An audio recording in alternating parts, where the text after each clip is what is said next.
Un souvenir du Maroc. Un joli souvenir d'ailleurs. Et vous avez bien raison, madame, ou bien mademoiselle, de respecter la tradition qui nous fait partager avec ceux qui demeurent les plaisirs et les émotions de ceux qui voyagent. Je pourrais, je crois, les décrire sans me tromper, vos cartes postales, écrites depuis les Oudayas à Rabat, qui fournit des thèmes infiniment variés à l'art subtil des cartes postales. Nous vous destinons ces images de Fès, celle-ci de Meknès, celle-ci de Rabat, et celle-là de Marrakech. La fête perpétuelle des marchés du Sud, avec ses bruits et ses couleurs qu'on n'oublie jamais plus. Souvenir du Maroc, des villes toutes blanches du Nord. Souvenir du Maroc, des villes toutes rouges du Sud. Et puis d'autres villes blanches. Et puis d'autres villes rouges. Et puis, toutes les ressources d'une palette que la nature a voulu riche. Avec sa lumière, avec ses pierres et ses fleurs, le Maroc fabrique des thèmes de cartes postales à nul autre pareil. L'artiste photographe, avec tant de richesse, peut varier ses intentions à l'infini. Il n'est même pas besoin d'écrire au verso de la carte postale des textes intelligents, tout y est dit. Voici un jardin fleuri, deux musulmanes le traversent. Voici une porteuse d'eau.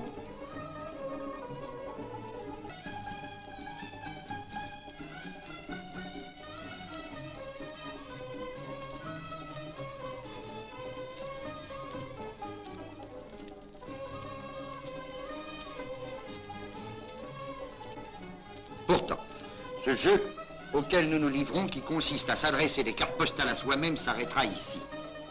Notre film a un autre but, beaucoup plus ambitieux, que nous allons révéler immédiatement. Dans ce jardin de féerie, qui offre à qui veut bien les aimer, ces arbres, ces fleurs, ces oiseaux, ces musiques, nous avons donné rendez-vous à un musulman. Un jeune musulman qui connaît son pays par la force de la tradition et qui le préfère à tout autre par la grâce de l'amour. Le voici. Je prends la liberté de vous le présenter. Il s'appelle Brahim Saya. Bonjour, Brahim. Bonjour. Continuez, je vous prie. Il connaît son Maroc comme il sait la bonne recette du thé à la menthe. Voilà, Brahim. Imaginez que nous sommes l'ignorance même. De votre Maroc, nous ne connaissons que des images recueillies sans ordre, sans soin, en touristes pressés. Vous avez absorbé le Maroc comme un cocktail, d'un seul trait, n'est-ce pas? C'est à peu près ça.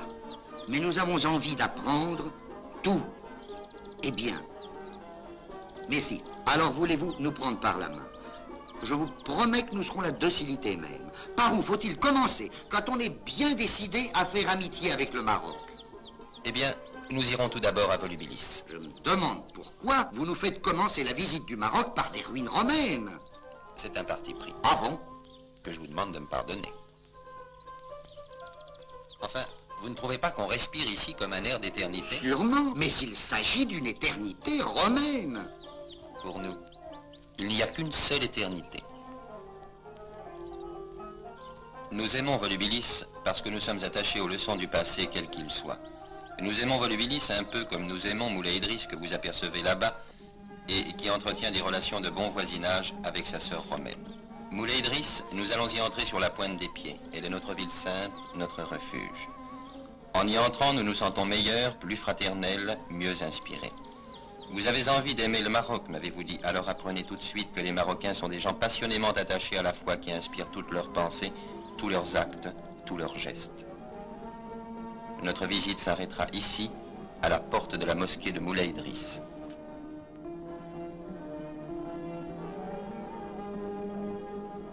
Je vous prie maintenant d'entrer dans le mouvement même de notre vie, sans vous soucier du lieu où nous nous trouvons, qui n'a pas d'importance. Regardez les visages, les attitudes. Je vous aiderai à découvrir que toute chose est inspirée par l'exemple de la vie du prophète. Les vêtements blancs dominent, prescription du prophète. Regardez bien ces gens qui sont chez eux, regardez-les à la loupe. Leurs vêtements ont été voulus pour couvrir leur corps le plus possible. C'est une intention de modestie dictée par le prophète. Le turban du joueur de gauche, La barbe des deux hommes, prescription du prophète. Assalamu alaykum wa rahmatallah.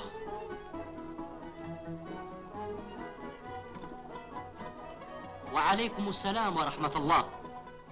Voyez-vous, le mot Allah revient dans toutes les circonstances de la vie. Il est comme une bénédiction constante de tous nos gestes.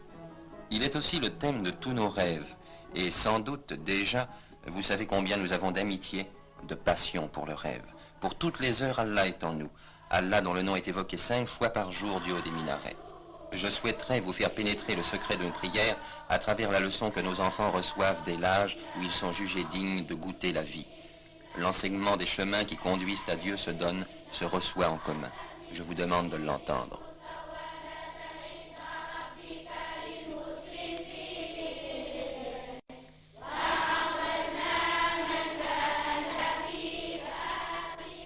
Le Coran ordonne, avant de prier, faites vos ablutions au nom d'Allah miséricordieux et tout d'abord, lavez vos mains par 3 fois.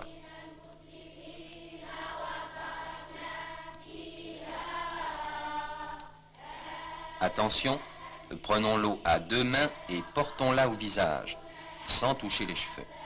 Placez les mains sur les paupières, le front, le nez.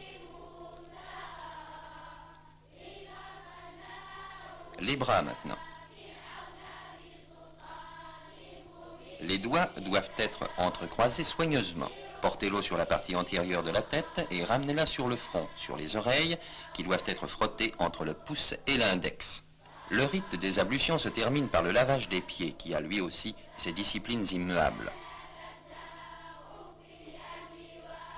L'enfant musulman est maintenant digne de se présenter devant Dieu. Le lieu de la prière est choisi soigneusement et c'est tourné vers la Mecque que l'enfant prononce les formules d'invocation. En levant les mains, il laisse le reste du monde derrière lui.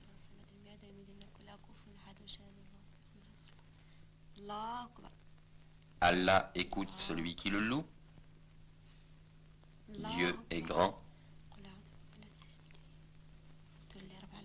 La leçon qu'avec application nous apprenons au départ de notre vie, nous ne l'oublierons jamais plus.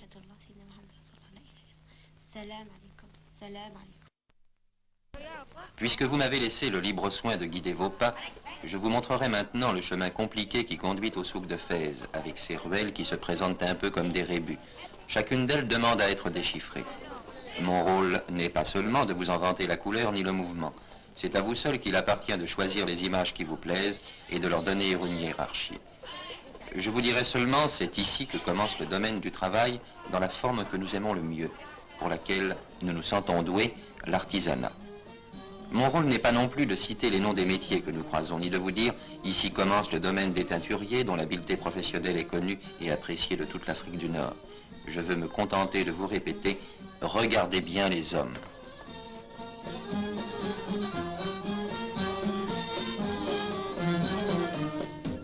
Regardez les visages attentifs et convaincus. Regardez le visage du maître, celui qui transmet, et celui de l'apprenti, celui qui reçoit. Vous y découvrirez une même lumière qui est celle de notre tradition.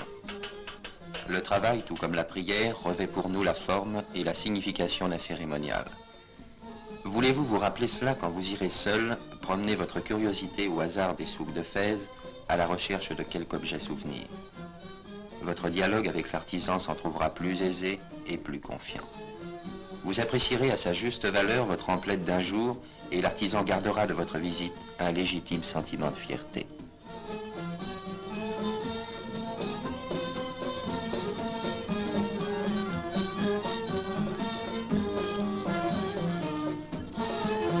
Ici commence Djmaltna, la fabuleuse.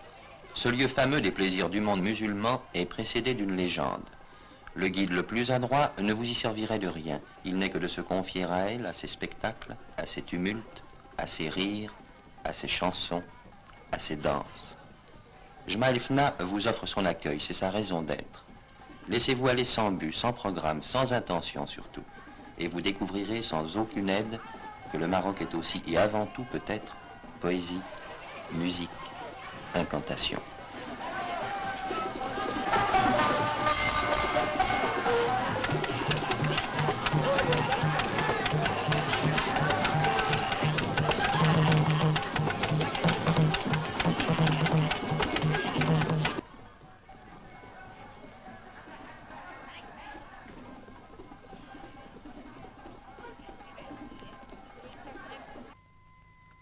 Nous pouvons approcher. Il s'agit d'un univers qui s'offre sans gêne à nos regards. De quoi serait-il gêné? Il est follement riche de la seule chose qu'il souhaite posséder, le rêve.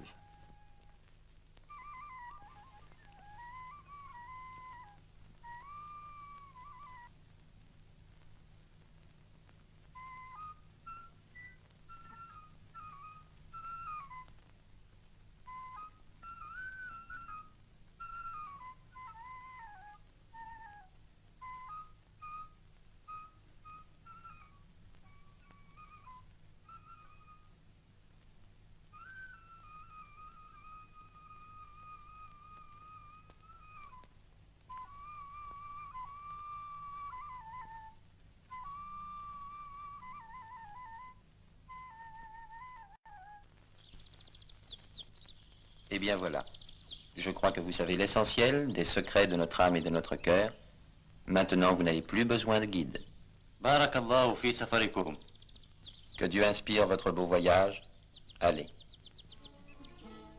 Vous savez que les hauts lieux du Maroc légendaire, comme la tente du nomade, comme le village accroché au flanc de la montagne, comme les palais orgueilleux, vous savez que toutes les choses, comme tous les êtres de mon pays, sont imprégnées d'une lumière chaude et pénétrante qui est celle de notre tradition.